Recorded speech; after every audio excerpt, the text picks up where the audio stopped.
So it's really an honor. Can you hear me? Yeah. So it's really an honor to be here. I really appreciate the hard work of the organizing committee, the students who've helped me feel like at home here, and show me around the city, pick me up from the airport, and all their hard work. Give me 1 second.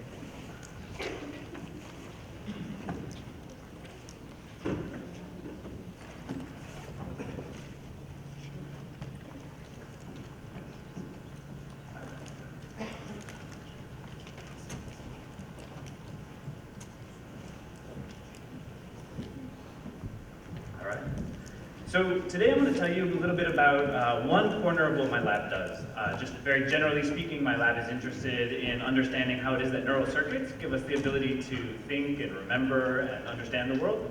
However, I also do research on understanding diseases like Alzheimer's disease and try to understand how certain neurochemicals will affect our thinking processes. So today I'm going to tell you about the one particular branch of that, which is recognizing what neural information processing is and trying to get a handle on seeing if this is something that we can turn into a strong empirical science. So just to give you some context, the idea is that as you show up to a lecture like this one, let's say, and you've got somebody speaking in front of you telling you about how things work and hopefully teaching you something, that your brain is using certain processes. I'm not going to go over the specifics of this particular one, but it's a common model of how maybe you form memories. And that as this information coming from a speaker telling you about something new, about neural information processing, let's say, that information is coming into this model and coming through and perhaps giving you some sort of memory. And so what I really want to do is understand how that happens at a very kind of mechanistic level and be able to test models of that. And then the framework that I bring to this is this idea that inside your head, you've got these networks of neurons. This is a piece of art by Greg Dunn, who renders the neurons to look a little bit like like computational circuits. And that it's the computational interactions between these different neurons that give you the ability to remember, to understand, and to basically interact with your world. The basic framework that I take with this is that we go in and we record the neurons as they respond to the world in real time, and then we track the interactions, marked here by kind of lines that represent the interactions between subsets of those neurons. And we think that it really is the specific which neurons are connected to which and what's happening between those connections that really is what enables you to make sense of the world. And so the work that I'm going to tell you about today is kind of taking this framework and seeing what we can do about establishing that as a kind of a meaningful platform upon which we can build and start to test models such as this one up in the corner. Okay, so to show you an overview of the topics that I'm going to tell you about today, first we're going to talk about what neural information processing is. I think this is a concept that gets thrown around. There's meetings called neural information processing systems. These meetings are very widely attended. They've been around for decades. But I actually think that maybe it's worth stopping and thinking about what that concept really means. Once we kind of establish some ground rules about what I think that means, then I'm going to tell you about 2 lines of research that we've applied that, and we have tried to bring that kind of thinking into understanding how the brain works. The first one, we're going to try to answer the question of how the hippocampus switches processing modes, and then the second one, we're going to look at what is going on inside cortical networks, cortical circuits that give you computation. All right.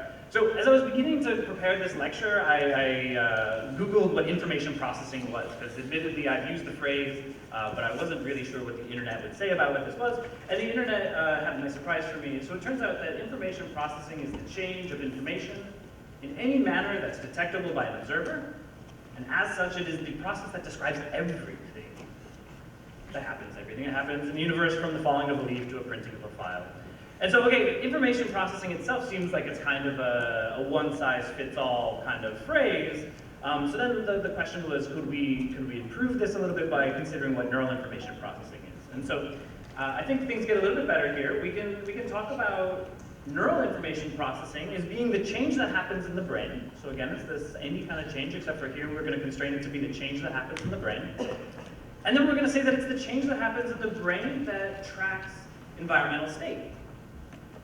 Right? So let's say some neuron that starts firing when a given object is in front of you, right? Or when you have when you see a certain type of movement or something like this, right? And so this is what we would usually call the neural basis of perception. So I think that's a pretty solid idea. Then we have this idea that there's some neuron who's firing, the changes in the firing of that neuron tracks changes in behavioral state. Well, again, I think that's actually fairly concrete. We say, there's this neuron, whenever it fires, I raise my arm, or I blink my eye, or I salivate more. So again, I think that's fairly concrete. This third one, things get a little bit softer, but I think this is where hopefully I'm with sympathetic audience if I'm speaking to a bunch of cognitive psychologists or cognitive scientists, that it's the changes in the nervous system that track changes in your internal state. And in this case, I really mean internal to the brain. So we have changes in the brain that are tracking other changes in the brain. Okay, and the idea is of kind of approaching it from that standpoint comes from a paper from Bujaki, Peyrash, and Kubi a couple of years ago. It's a very nice paper if you're interested. I think it's called something along the lines of cognition from action or something like that. And it's a very nice idea. I don't know, can you guys see? So the basic idea is that when you have a simple brain, you have a very kind of simple closed loop with the world where you generate some action and that changes the perceptual status of your world, and changes in the perceptual status of the world lead to direct changes in your action, right? So stimulus response mapping, very direct, short connections between you smell, I don't know, let's imagine you're some organism, you're swimming upstream of some chemical gradient to find the food source or something like that. Very simple. However, as brains got more and more elaborate, the idea is that they began to be able to make more and more kind of complex predictions about the world, less kind of first order, I smell this, I go that direction. You start to actually be able to make better predictions about what's coming up and interact with the world in a more complicated way. That gives you some sort of competitive advantage, gives you the ability to get food that other creatures couldn't, you can outrun them or maybe avoid certain predators, whatever that may be.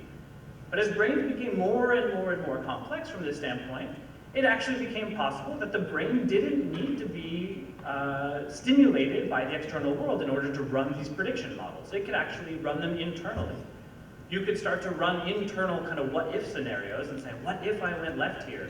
What if I stayed quiet now? What if I called out now? And by being able to run these internal prediction scenarios, you're able to actually interact with the world in an even more complex manner still. And then that's where the idea of cognition comes from. Is this idea that you are playing out these internal dialogues, and that's what's really kind of allowing you to interact with the world better, but motivating this idea of why we should bother tracking changes in the nervous system that match other changes in the nervous system. Maybe that's really the hypothesis, is that that is our ability to understand and study cognition, is to be able to understand that mapping, okay? So just to kind of contextualize this is not really a foreign concept to anyone who's kind of come in contact with modern neuroscience, at least cognitive neuroscience or systems neuroscience. In both, this is really a standard idea. We have the idea in cognitive neuroscience that cognition emerges from the interactions between and within brain areas. And though in systems neuroscience, they're not quite so comfortable with the word cognition, and then they typically talk about circuits instead of brain areas, it's the same concept. In this case, we call it function, and we say that function emerges from interactions between and within circuits. Same basic idea. But what I think that this slide, I'm hoping you'll get from this slide, is that we have this idea that function or cognition emerges from interactions. And so what I'm going to promote is this idea that what we really want to do if we want to study neural information processing is be able to track interactions. Okay, so what interactions are we talking about? Well, if you look at the theories, I think they give you pretty concrete answers to that question. Any given theory will have very kind of specific ideas about which brain areas, which circuits, what kinds of interactions. Is the information, are two areas kind of coordinated? Are they just simply kind of responding in parallel to some sort of input?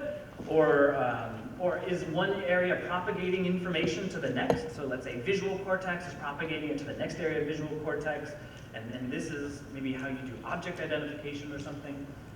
Or maybe information transformation. So simply not just the idea that the information is being copied from one place to the next, but that it's actually being kind of mutated on the way. We're bringing added value to having processed it. And these are really the kinds of interactions that I think we want to be able to study if we want to be able to kind of empirically test and challenge models of cognitive science.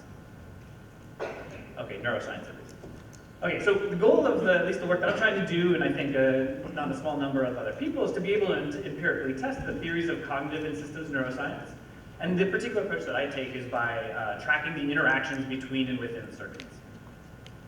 Okay, so with that as a loose kind of background on what I think of as neural information processing, then let me tell you about 2 lines of research that we've done to try to bring those kinds of ways of thinking to understanding how the brain works, to understanding how cognition works. The first one is answering the question of how the hippocampus switches modes. All right, so I apologize to anyone who studies memory, but this is an extremely reduced version of how we think memory works. We think that there's 2 major stages. There's an encoding stage, you bring in information, and a retrieval stage. This is where you take prior experiences that you've had and bring them to bear on some new situation, right? From a neurological standpoint, we think this maps onto the idea, well, okay, I'll just say that we think that the hippocampus is really kind of a cornerstone of a lot of episodic memory, at least, so your ability to remember specific events, episodes. And so encoding in this context is bringing information in from your cortex that's got all the information about the what and the where and the kind of why and all these different types of kind of context that make up an episode, and that's funneled in through into your hippocampus through an area called the entorhinal cortex, okay? And I'm going to use this figure over here repeatedly, and so just to orient you to it, the entorhinal cortex is over here on the left, and that's the main gateway between cortex and the hippocampus. If you want to bring in information, whether it's about the visual world or any other type of kind of cortical information, in order for that to make it into the hippocampus, by and large, it has to go through the entorhinal cortex. Okay, so that's going to be the source of cortical state coming into the hippocampus, and therefore information propagating from entorhinal cortex into, we'll just focus on area CA1, that's a subregion of the hippocampus, we're going to consider that to be encoding. Okay, there's other pathways we could talk about, and if anyone wants to split hairs with me, I'd be very glad to talk about other regions, but for the sake of this talk, we'll just consider area CA1 to be kind of a core hippocampal area, and we'll watch for information transfer into that area. Okay, on the other hand, we can talk about retrieval. So given that the hippocampus is what's required if you want to be able to demonstrate that you know something, that you can remember something, then we think that it's going to be information coming back out of the hippocampus that's going to allow you to do that. And for the sake of this, we're going to focus on a different pathway, rather than just going back from CA1 back to entorhinal cortex, though we could do that. That has certain technical challenges. We focused on a different pathway. We focused on another hippocampal region called CA3. And for historical purposes, for historical reasons, this is an area that's been widely associated with your ability to retrieve things. If you want the short version as to why, it has these recurrent neural networks, and at least in computers, that turns out to be a really useful way to be able to kind of generate memory retrieval. So as CA3 generates its own internal state and pipes that over to CA1, we consider that to be retrieval. All right? So we could study this particular question, or the idea of interactions, in a number of different circuits. The particular circuit that we study is the hippocampus because of a couple of key reasons. One is that it's very well established to be important for cognition. Right? So we know that if you don't have a hippocampus, then you won't be able to form episodic memories. You won't be able to retrieve recently formed episodic memories. So we know that it's really important for memory. We also know that it's very important for navigation. Without a hippocampus, or with a degraded hippocampus, you really suffer from disorientation and have other navigational problems. So if the end goal is to be able to explain cognition, we like a brain area that's got a widely recognized role in cognition. It also has very well-established connectivity, right? So this is like a very loose diagram of connectivity here. It's actually far more complicated, but it's extremely well studied. There's over a century of work studying all the different connections, the cell types, the different influences, and so it's very well understood from an anatomical, a structural standpoint. So as we come in and try to understand the functional interactions, we've got a solid base to work on top of.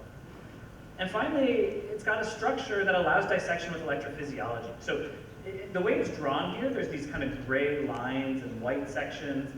The gray lines are representing areas where all the cell bodies are packed in. And the white sections are places where there's kind of the arborizations of neurons, so neurons look like trees, right? And that's where the trunks and the branches of the trees are. And from an electrophysiological standpoint, that's really, really helpful. It creates very clear electrical signals they kind of sum up in a very nice way that makes it very easy for us to be able to kind of come in there with an electrode and be able to understand clearly kind of what we're recording and when and why. The other point that I'll make is that actually, if you see the way the drawing is done, the blue is kind of coming in towards the part where the trees branch the most, and the yellow over here is coming in kind of more to the trunks of the trees. And what that's going to allow us to do is actually independently parse where those different inputs are coming in, and be able to actually independently track those inputs. Though that's probably a level more specific than I'm going to show today. So as I've already hinted, we like to use electrophysiology to understand this. Electrophysiology is one of my favorite techniques. The best part of it is that it's highly time resolved. Right? It's got very high temporal resolution, and this is great. If I want to be able to understand the processes that are happening that give you the ability to think, then thinking is a very dynamic process. It's something that's changing really on the time scale of sub-seconds, right? So I need a data type that's going to vary fast enough that I can actually be able to track those kind of sub-second fluctuations and what's going on in your brain state. Okay, if you've taken neuro classes or you've learned about EEG, one of the downsides that's always talked about in terms of EEG is low spatial resolution. But I want to point out that's EEG on humans when you stick your electrodes on the surface of the scalp. Right? And that's because you've got about 1 centimeter of insulating tissue between the signal generators and those electrodes. And so that insulating tissue is going to do a lot to really blunt where the signal's coming from and the specifics of it. What I've got shown up here is a piece of hippocampus. This is about 1 millimeter, right? So it's like the tip of a pencil, roughly. And in that 1 millimeter, we've got about 10 recording sites. So the recording sites are spaced about 100 microns apart. And here's an example of what you might record off of those.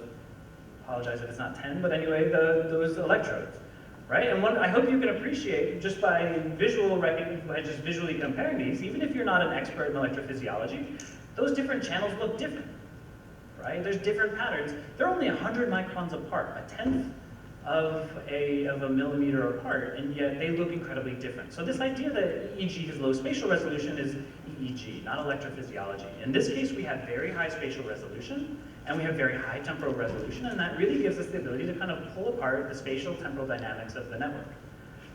Okay. Over here, I'm just kind of showing that there's some computational tricks we can play. One thing you'll notice over here is that the signals look even more different from each other than over here, and there's tricks that we can play. For example, taking the current source density, if you know what that is, it's the second derivative of these signals, and you can really pull apart what's happening locally at each individual channel. Okay. So these methods have been applied. I'm not the first one to be using electrophysiology to understand how these circuits work. So there's some very nice work that was done about 10 years ago, recognizing the idea that there's actually recognizing the fact that there are biomarkers of when different parts of the hippocampus are interacting. So here again, we've got our circuit of the hippocampus. We've got our entorhinal cortex over on the left. That's our source of encoding, if you remember. CA3 over on the right, that's our source of retrieval, if you remember. And in the middle, we'll use CA1 as our key reference point, where both of what's shown on the left and on the right are compared to that. And what you can see is that if we look at, let's say, just two different spectral fingerprints of what's going on in the data, we can look at what's called low gamma. It's a relatively low frequency oscillation, or fast gamma. Here you can see it's relatively slow oscillation. Here it's relatively fast. That's the difference between slow and fast gamma. If you find moments in time when CA1 has gotten this slow gamma, and you ask what's happening in the entorhinal cortex, here it's the medial entorhinal cortex, but it's still the same idea, it's the source of input to the hippocampus, you'll see very little evidence of that kind of low gamma, whereas if you look for the fast gamma, you actually see that same basic pattern there. On the other hand, if we look at CA3 and CA1, now when you see that low gamma in CA1, you see that same low gamma going on in CA3. And in the fast gamma now, we don't really see as much evidence of that fast gamma. So this was interpreted as being a marker of functional coupling. Functional coupling is the idea that two brain areas might be doing roughly the same thing at roughly the same time, and is evidence that they might be interacting. Okay, so that's a well-established idea. Hopefully, at some point, you've heard of the idea of functional coupling. It's very common in fMRI, increasingly so in EEG. And so the idea is that when I do a recording in one brain area and I see these different gamma rhythms, I can then infer that, well, if I see that high frequency gamma, that's likely to represent the fact that this other brain area is kind of interacting or doing something similar at the same time.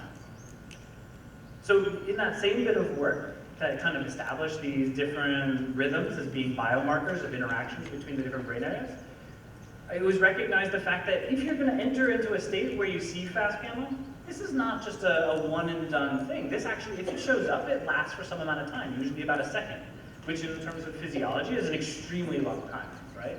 So this is just shown here in the data, that what's showing in the black bars is the empirically observed frequency of seeing it last for different amounts of time, and in the white bars is what was expected by chance, and at least for a large period of time. These are actually plotted as theta cycles. That doesn't matter exactly what we're talking about with that, but the main point is around here it's lasting on the order of a third of a second, and as we go out to here it's lasting about a second. And so for that whole period, we see that these kind of fast gamma events will happen longer than expected. And what this suggests is that it's not just kind of some spurious flash in the pan bit of noise, but is actually maybe evidence that the brain is, or the hippocampus is entering into a mode. And when it gets there, it stays there for some amount of time and then falls out. And you see the same basic thing with the slow gamma, where again, this is now going from a quarter of a second out to about a second. If you enter into the slow gamma mode, it lasts for longer than you'd really expect by chance. Okay. So if we interpret that, then the idea is if we think that these fast gamma events are interactions between entorhinal cortex and CA1, that would mean that that's encoding. And if you enter an encoding state, it lasts for about a second at a time, or a half a second at a time. Or if you enter into this low gamma mode, that's kind of moments of retrieval, interactions between CA3 and CA1. And if you enter into that mode, that it lasts for a half a second to a second at a time, and that your brain, your hippocampus is really fluctuating between these two functionally distinct processing modes. And so the question is, really, what's causing these switches? What is it that is causing you to be in encoding mode at one moment and a retrieval mode at another? And that's more the question that we were trying to answer. So it was already established that there are these modes, and we wanted to see if we could understand what's the mechanism of that. So here's a simple way of kind of summarizing that data. So we've got this, there's yet another oscillation, it's called theta, and riding on top of that are these two different gamma modes that I was telling you about, the slow and the fast. And then so we'll enter a mode in which you get a couple of CA3 inputs in a row, and then entorhinal inputs in a row, and CA3. And so this has kind of been schematized through this kind of box and arrow diagram. We've got entorhinal cortex on the top, again, that's the encoding input. And that's what feeding in through our CA3. I told you it has recurrent connections. The recurrent connections are useful for memory formation, memory retrieval. And that output can go to CA1 and then back to entorhinal cortex. So this is the basic, overly simplified model of the way the hippocampus works. But what's different between the left side and the right side that I'm showing you is which arrows are the big ones, representing kind of which pathways are propagating the most information in the blend. So this existing data showing these kind of different modes kind of maps onto something like this, where we have one mode where the connections within CA3 are very strong, the feedback connections locally are very strong, that the connections from CA3 to CA1 are very strong, that's that low gamma mode we were talking about just a moment ago, and also that CA1 is going to be generating a lot of output. And we'll call that retrieval. And I think for relatively obvious reasons, if you've ever kind of played with these kind of computational models, the idea is that there's a lot more outflow than inflow at this point. On the other hand, we have encoding, which is really all those connections that are strong over here are weak, and vice versa for the ones that are weak are now strong. So now it's the direction of flow of information is into the hippocampus as opposed to out. And so the hypothesis that we went after was the idea that acetylcholine is this neurochemical that's going to switch you from one mode to the next. Okay, and this is based on a lot of work that's been done in vitro and in recording from neurons in a dish, but really hadn't been understood in a weight-behaving animal where you really have all the variables at play going on in the brain as to whether this chemical is going to switch you from one mode to the next. In this context, the idea is that low acetylcholine is good for retrieval and high acetylcholine is good for encoding. Part of the motivation for that hypothesis comes from behavioral data showing that if you block acetylcholine receptors, so if I block the ability of acetylcholine to activate certain receptors in the hippocampus using a drug called scopolamine, that seems to impair encoding. And what that looks like is if I have a rat and I show him some object he's never seen before, like a soccer ball or something like that, that if I show it to him now, give him some time to play with it, and then I bring him back 6 hours later and let him play with it again, the typical result is 6 hours later, the amount of time that he spends exploring goes down. So the negative number here reflects the idea that he's spending less time with that object now than he did before, and that's like, you know, any kid or something like that. He's played with that toy, he's bored with that toy, he remembers the toy, is the point.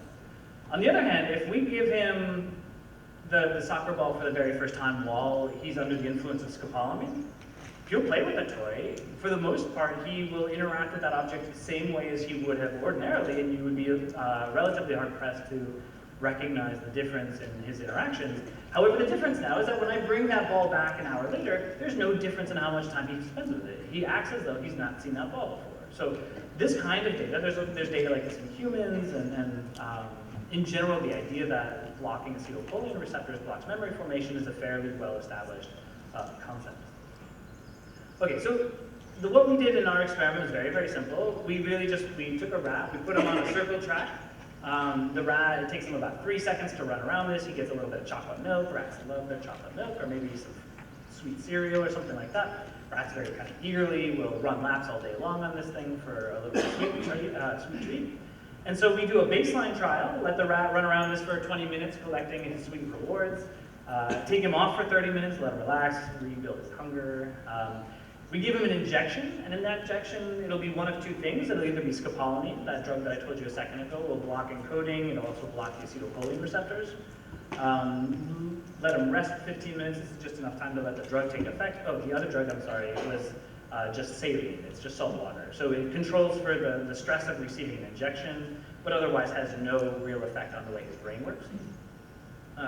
After he's had a chance to rest, we put him back on the track, let him run around for, again, 20 minutes. We watch how his brain is different or the same as the baseline trial. And eventually we do a recovery trial and just make sure that everything that changed with the drug goes back to the way it was before. So the data might look something like this, the raw data that we collect. And what I hope you can see is that there's kind of multiple different oscillations nested on here. So we've got these large, the really prominent oscillations here. That's the theta that I mentioned before. Riding on top of that are some kind of faster fluctuations. And what I've done is kind of decomposed it for you and shown you that theta band. And you kind of see there's a nice high correspondence between this low frequency and what's going on up here. I also decomposed out the low gamma that I told you before was that retrieval, and the fast gamma, which is the encoding. Okay? And what we then do is we can compare how each of these relates to theta. And one of the things that you'll notice is that the gammas kind of get big, they get small, they get big, they get small, and there's a non-random kind of correspondence between when they get big and when they get small relative to what theta is doing. And so what I've done here is kind of unwrap theta, so we've got the peak of it here in the middle and the trough over at the edges. And now in the heat map, I've shown you kind of what the average power of the different gamma bands are along the y-axis at different phases of theta. And what I hope you can see is that there's two kind of prominent red spots showing that there's really two kind of prominent different gammas, each of which occur at a different time relative to theta. So we've got our fast gamma, that's our encoding, occurring during the peak of theta. And we have this other kind of lower gamma that's occurring during the rising phase. And again, this is consistent with what I showed you before about the two different gammas. I didn't show you when it was plotted this way, but this I think helps kind of really see that there's these two different processes happening. So just to kind of, it's really hard to see data when I plotted this heat map, so I'm going to switch over to these line graphs. But you'll see that this is really the same thing. Like there's a low point here. The cool colors represent low power. Warm colors, the red, represents high power. So you can see that same basic pattern here. It's literally the same data plotted over again. Again, high to low, high to low. Okay, and now I'm going to compare what happens to these baseline values when we either give saline or scopolamine. Saline's going to be plotted in blue and scopolamine in red. So here is in blue the saline, and in red is scopolamine. And really there's no difference between either of these and what happened in baseline. There's maybe some baseline shifts, but really those weren't significant. We don't see any real net effect of either saline or scopolamine on this kind of low gamma. So that's consistent with the idea that acetylcholine is not modulating retrieval. That's consistent with behavioral data, where you can give people or rats scopolamine and it does not reduce their ability to remember things. However, when we look at what's happening with the fast gamma, then we can see that there's really some changes. So saline looks a lot like we saw in the baseline condition, and then there's no net difference if we subtract them. On the other hand, the scopolamine, now we see a general reduction in the overall amount of the fast gamma, particularly at the kind of phases at which we kind of saw the most fast gamma before. And so we interpreted this as saying that, yeah, acetylcholine is regulating the hippocampal mode, and that it does so by promoting the generation of this fast gamma, this kind of transfer of information from entorhinal cortex to hippocampus, to CA1. So this was done with systemic pharmacology that has certain weaknesses. I won't go into it in a moment, but I'm happy to address it if you'd like. Far more precise is if you go in and kind of just locally stimulate acetylcholine release. The way we do this is with a method called optogenetics. If you haven't heard of it before, the idea is that the genetics component is that it gives us the ability to go in with a gene, and we can do gene editing on a certain population of neurons. We do that by infecting the brain with a virus. And the way these viruses are constructed is that they will only really take effect in a very small population of neurons that you can kind of predetermine which those are. And so we predetermine those to be the acetylcholine neurons of the medial septum. So most of the acetylcholine that comes into the hippocampus is from the medial septum. It's a brain area here. I've labeled it as MS on the left side, but you can see it shadowed on the right side. This yellow that you see is actually a fluorescent reporter generated by the genes that we've inserted with the virus. So this is actually the same stuff that glow-in-the-dark jellyfish make, but now we can make it so that the rat brain generates it as well, so that we can kind of see which neurons are generating this gene that we care about. But also attached to that gene is an ion channel extracted from a type of algae that when light shines on that algae, this ion channel opens and allows sodium to rush into the ion, or into the cell. And in this context, that's really useful, because now what we can do is shine light onto these neurons, and that channel opens, sodium rushes in, which if you've taken neurophysiology, you know that that's going to cause those neurons to become very excited. They're going to start to release a lot of neurotransmitter, and because these are acetylcholine-producing neurons, that's going to release a lot of acetylcholine into the downstream targets. So in our case, that's the hippocampus. By putting a blue light in here, you can see a rat with one of these light fibers implanted into its head. By shining blue light here, that's going to release a lot of acetylcholine into the hippocampus, and then we can ask, well, what effect does that have? And does that affect the gamma rhythms the way we expected?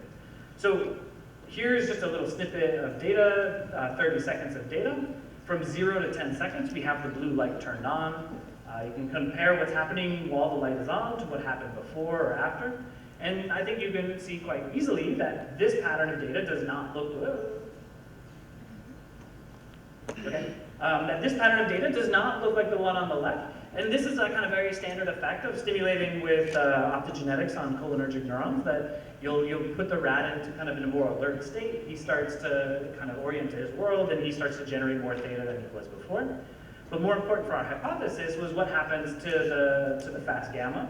So this is kind of what fast gamma is doing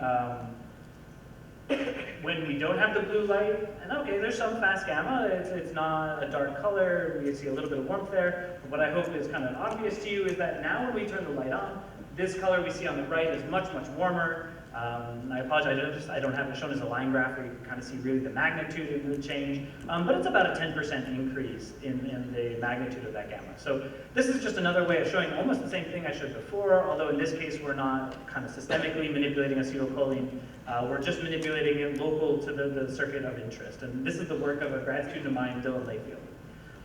Okay, so to summarize this first line of work, we found that blocking acetylcholine receptors reduces fast gamma, so we think that that's meaning that it's reducing the functional coupling of entorhinal cortex to hippocampus, potentially reducing encoding-related activity, and that when we stimulate acetylcholine, we increase the coupling. So it's the converse, and by stimulating acetylcholine release, we're actually increasing the functional connectivity between cortex and hippocampus. And so we think that this means that acetylcholine is switching the functional coupling in the hippocampus to enable encoding of cortical state. Okay.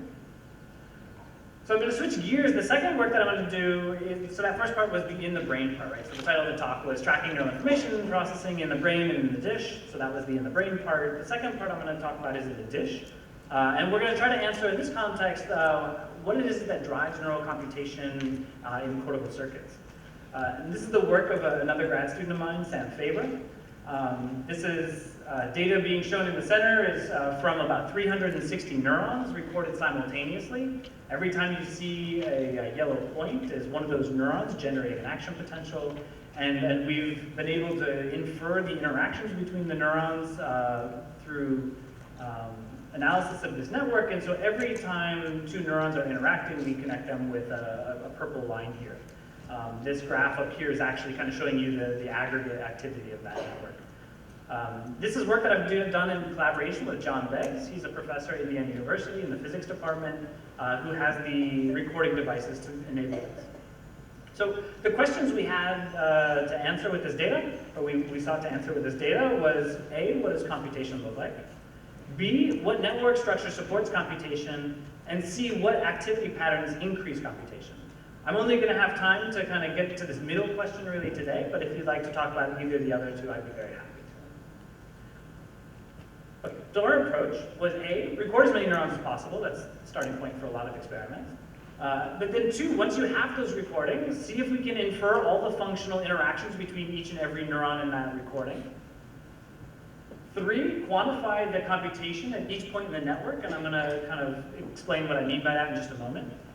And finally, once we have that kind of map of where the most computation is going on, is to see if we can see what kind of correlates with that and is a covariate of where that computation is happening from either the standpoint of the network structure or the activity dynamics. And again, I'm only going to get to the first one today, but I'd be very glad to talk about the second one as well.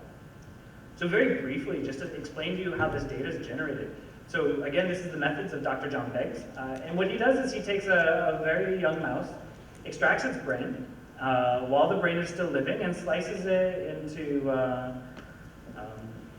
patties like this, and then puts them into a dish and will culture them for about a month. And what that means to culture them means that he puts it into a very nutrient-rich environment, takes care of it, removes all the waste products, and he really keeps it in an incubator for a month and takes care of it. And it grows to be a very kind of healthy little piece of neural tissue that actually any damage that was caused in the process of cutting it is repaired, and largely it will rebuild the connections that would be standard or typical of that network. And so these are called organotypic, right? And that's because the culture will kind of match a lot of the basic statistics of what it would look like in the brain, though we can't say that those exact connections were the ones that were there in the brain. A lot of them have remodeled since they've been cut.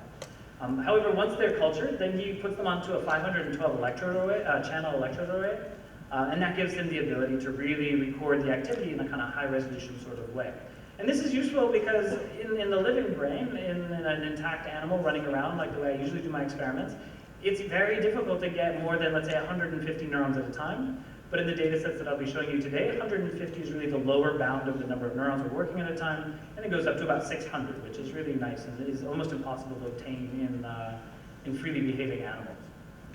So just to give you a little bit more insight into these electrode arrays, this image up here is actually a photograph of one. These little dots here are individual electrodes. The lines in between them are the wires connecting them to the amplifiers. And these electrodes are spaced at 60 microns apart. And that's done so that actually you can be able to hear the action potentials or hear the neural activity from individual neurons on multiple electrodes at one time. So I've superimposed over this kind of some iconic neurons to show you kind of the rough spatial scale. And what happens is this particular neuron you'd be able to hear on, let's say, 3, 4, 5 electrodes. And because of that, you can triangulate where it came from, right? In the same way as maybe if you pick up where an earthquake came from multiple seismometers, you can infer the origin of that earthquake. Same basic idea here. We can infer the exact position of that neuron, and it allows us to uniquely identify and attribute individual spikes to that neuron. Okay, with that, we can then record. This particular recording that we're showing you is about 300 neurons at one time over 20 seconds. However, we record these for about an hour at a time. And from this, we then can start to put together a model of how all those different neurons are interacting. Okay, so the way that we do that And then this is the beginning of trying to explain how we're going to measure neural computation. Is to just take the basic approach of trying to account for the firing of some given neuron I. Okay, that's our goal, is to be able to explain why and when that particular neuron is firing. And the first step that we do is to just use I to predict itself, right? There's no need to bring in additional parameters if I has some kind of auto predictability, maybe it fires rhythmically. So first we're going to use I to account for its own variance. And only after we've done that, then we're going to ask, well, how much more can I reduce the uncertainty of when that neuron is going to fire by bringing in a new neuron J? Okay, so this is kind of schematized down here. First we use I to predict itself, and now we're going to use some other neuron J to predict I after we've already kind of that variance. And if bringing in J helps us further reduce the uncertainty of when I will fire, then we infer that there must be some sort of functional or effective connection between them. We don't know for certain that it's a synapse, that there's actually a physical connection between them, but we know that it's a functional connection. We know that if you can basically reduce that uncertainty in the future state of I, well then there's some sort of effective link there. And in information theory, this is measured formally by what's called transfer entropy. So that's the method that we're going to use to track all these connections. So that more or less has the effect of taking a neural trace like this and allowing us to establish a network like this. So we take this and we're able to, one on the left, the spike raster, and we're able to then say, oh, well, there is a connection between these two neurons, but not these two neurons. And we are able to kind of map the whole connectivity. Now, the connections that we establish are fairly sparse. They tend to have connection rates of about 1%, maybe a little less. So in networks of about 300 neurons, that means your average neuron is connected to about, let's say, 3 other neurons. Some of them really, it's a long tail distribution, so some of them are connected to maybe 100 other neurons, but some of them are really only connected to 1 other neuron. And so we get this wide distribution. The data sets I'm going to tell you about today come from 25 total recordings, 25 different slices of tissue, each of them 60 minutes long. And we're going to analyze them at different time scales. And part of the method that I showed before is it's kind of scaled by any time. I'm going to use time from now to predict the next, what's going on now to predict the future, but now and future have bounds, and we say they have a certain time limit. And those time limits that we're going to look at come from 50 nanoseconds up to 400 milliseconds, 14 milliseconds, I'm sorry. And the reason we chose that range is because that's roughly the range we think of synapses existing on, and corresponds nicely with existing work in related tissues, showing that that's the time range when you really expect to find synaptic interactions between your neurons. Okay, and we decide which of these connections are real relative to kind of false positives just by using a jittering analysis. Once we have these networks, then we start to look for computation. And we look for computation specifically where 2 neurons converge onto a 3rd neuron. Okay? A given 3rd neuron may have multiple triads. However, unfortunately, at the moment, there's no computational method for being able to do computation, to measure computation among higher numbers of neurons than 3. So we're kind of bounded by technology at this point to only be able to measure computation among 3 neurons. But let me at least explain to you how that works and what we've been able to learn by just focusing on these kind of triads. So I guess I didn't show you the slide earlier where I explained to you that computation is when information is transformed, right? It's not just copied, it's not just me telling you something and you repeating it, it's me telling you something and you doing something different with that knowledge than literally just repeating it. You're integrating it with something else internal to what you already know, and then that's really changing what you do with that information. So that's what we consider to be computation. And in spiking networks, we think of that as being when the spike out of a neuron is not simply a copy of the spike in. But it's not like one neuron pokes the next one and then that one pokes the next one, right? It's actually that a given neuron cares about the set of spikes in. Right? It's sensitive to the conjunction. It cares not just that neuron J fired, but that it's neuron J and neuron K. Okay? And so when you start to care about conjunctions, that's when you start to become a feature detector, and we say that you're starting to do real computation, not just kind of copying a message forward. And so if we go back to this kind of framework that I was showing you before, where we account for the firing of neuron I, we can add this 3rd step now, where we say, where we test if the variance of I can be further reduced by looking at J and K. Okay? So J and K jointly, not independently, and when jointly they further reduce our understanding of I, or what I will do in the future, then we say, well, yeah, now there's really kind of some computation going on. I really cares about what both of those neurons are doing, not just what either of them is doing. And this is formalized by a method from information theory called partial information decomposition.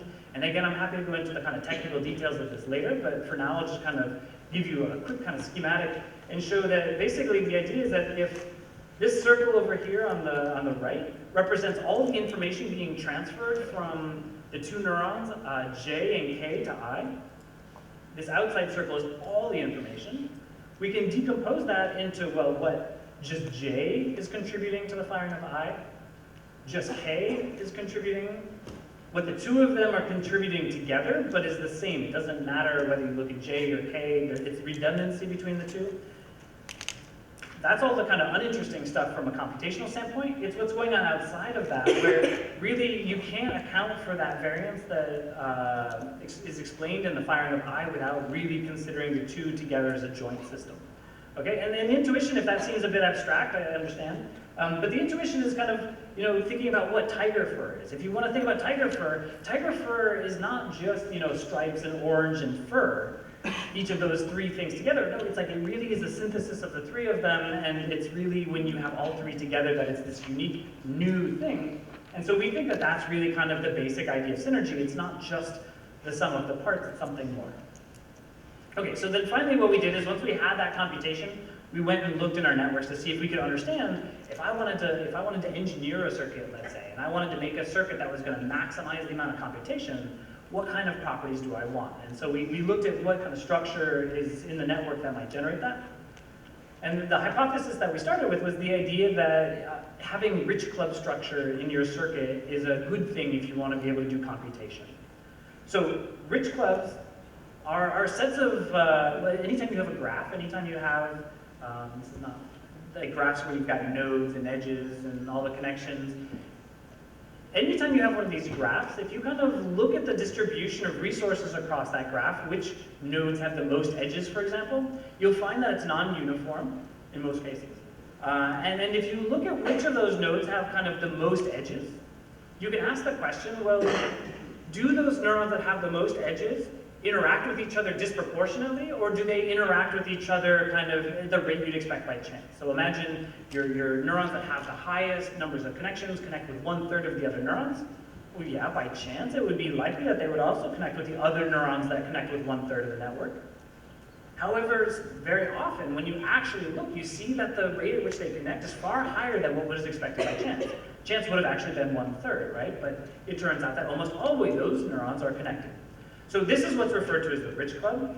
And the way you can see it in a network is you can order your nodes by their richness parameter. In this case, we order our nodes by how much information they have propagating through them. So it's something along the lines of how much are their edges, how strong are their edges. And when you look at kind of the ones on the right here, these are the strongest neurons in the network, and the ones over here are the weakest. And then we asked, what is the probability that they connect with each other relative to chance?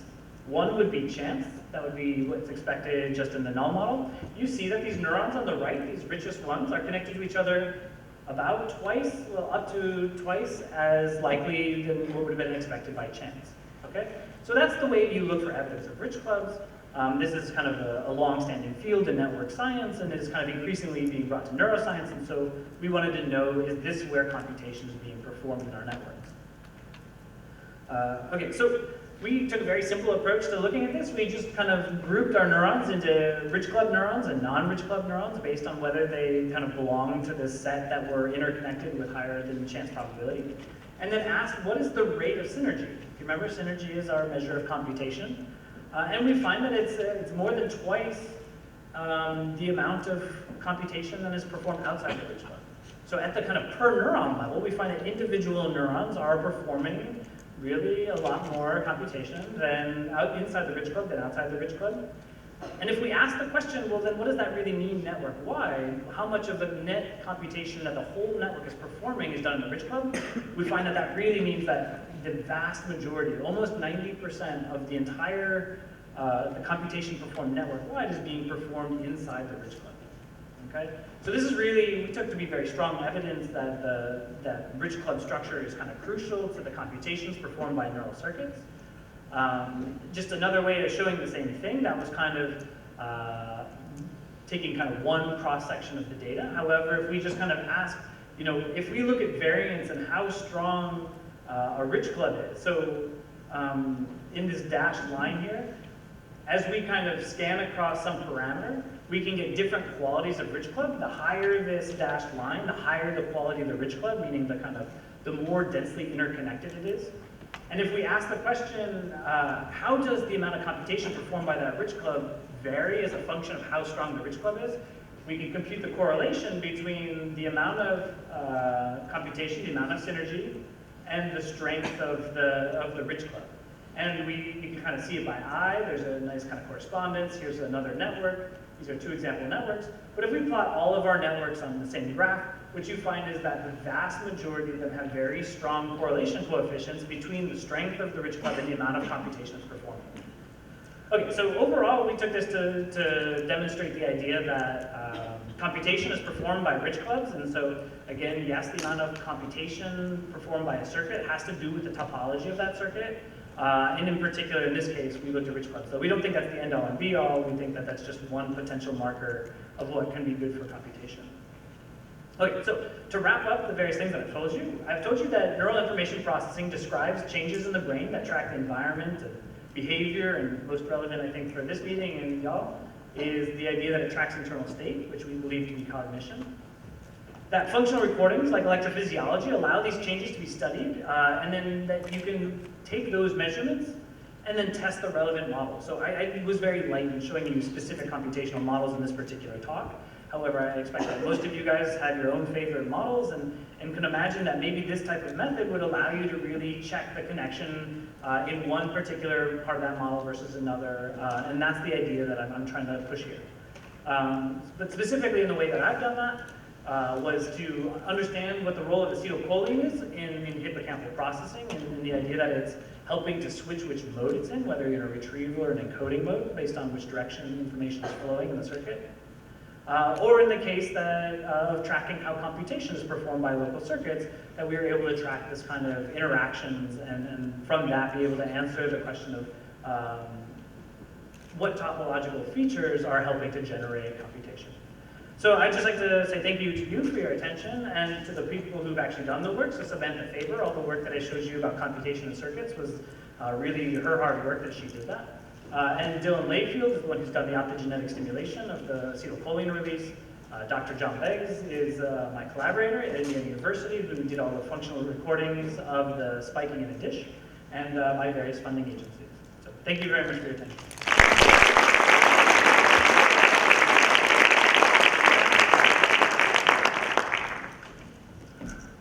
Is this microphone working? Yes. All right, thank you, Professor Newman. That was really a terrific speech. So yeah, we will have a little bit of time for some questions now. So if there's anyone in the audience with questions.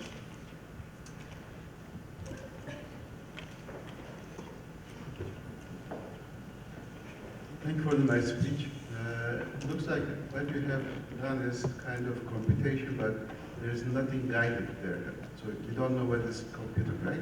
It's a kind of default mode in the whole brain. Is that what you're doing? It's something. So the question, if I understand it, is saying that in this case we're looking at computation kind of generally, abstractly, without looking at the content of the computation. We can actually look at kind of what logic functions are being executed by these conjunctions. So in order to generate synergy, as I said, it looks at the conjunction of inputs, but the ones that generate synergy are really, is it an AND function, like in the tiger, for example, that it has to have stripes and be orange and be fur? Or it can be an exclusive OR, saying that needs to be this neuron and not that neuron, or vice versa. And we're able to go back and look at which of those logic gates are being executed. And it's almost always AND gates in our data sets. But again, what exact information, what it's solving, in this case is almost irrelevant in the sense that the circuit is disconnected from the world. It doesn't actually have kind of, I don't know, what we would consider to be semantically meaningful information propagating across it. though it does have its own internal set of kind of dynamics. So it surely means something in that context, but you're right, we don't actually know the specific content. One more question. Suppose you are giving a network, and some of the vertices have higher degree and some doesn't. And then randomly pick one vertex and fire that, and then let that propagate through the network. Then probably you will end up with that rich club phenomenon. So, do you have any models for that? So, yeah, okay, so we have not played with any models of that, whether computationally or physically. Moving forward, we are going to be doing perturbations of the network, where we will go in with that same optogenetic technique I described. We'll go in and excite specific sets of neurons and see if we can kind of start to decompose the network through kind of